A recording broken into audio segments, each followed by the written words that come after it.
Hello, it's me, Zoa, and today I'm going to talk about mental health a bit, more specifically psychosis, with a bit of schizophrenia added in as well.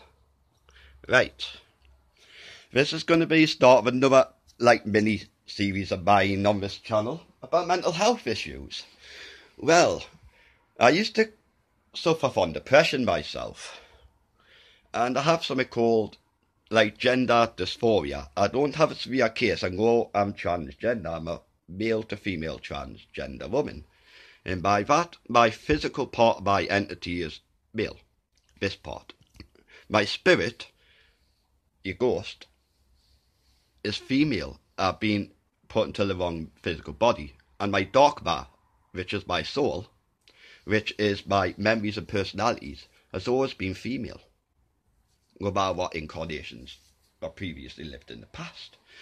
And now to hit onto the topic of psychosis. It was July 2018 on the Friday the 13th when I found this skull, this meteorite skull, which has an alien fossil in it. And since finding this, my brain, you could say, it's opened up more and more, and I started to just get all these bits of knowledge that I shouldn't have been able to get. The Hindus call this the Akashic Records. It's a place inside of a time-space continuum, in heaven actually. It's in the fourth dimension. And they talk about praying to God in the Bible. And all that is using telepathic communication. In other words, speaking with your mind, with God. You can speak with physically like this, and it gets sent across using photons in your brain, using quantum entanglement. That is the scientific term for it. To send information to him via prayer, or get information back from him to your head as a voice in your head. Hence why I have psychosis. I have a voice in my head, and the voice is God's. You watch all my previous videos where sometimes I've accidentally made a prophecy on canvas. Say, for example, before coronavirus came out, I was talking for the longest time about the T-virus, the end-time virus. But not just that, when it did come out, and I made that video, just as one example, where I'd done an on-screen prophecy thanks to the voice in my head.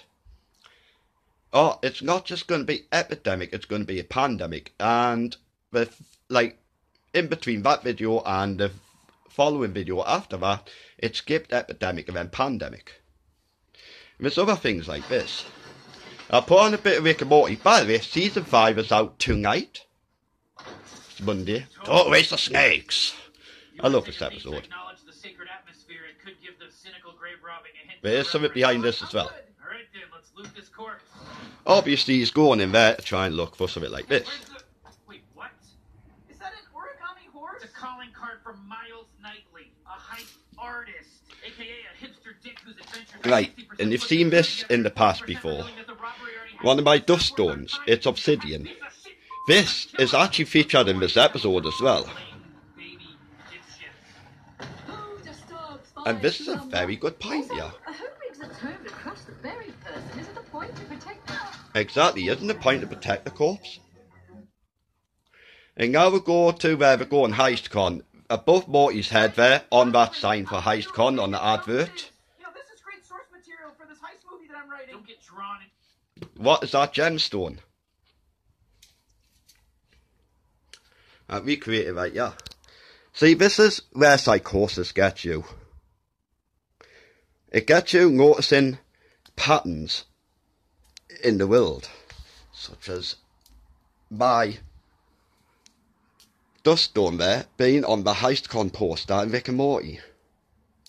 Just after we raided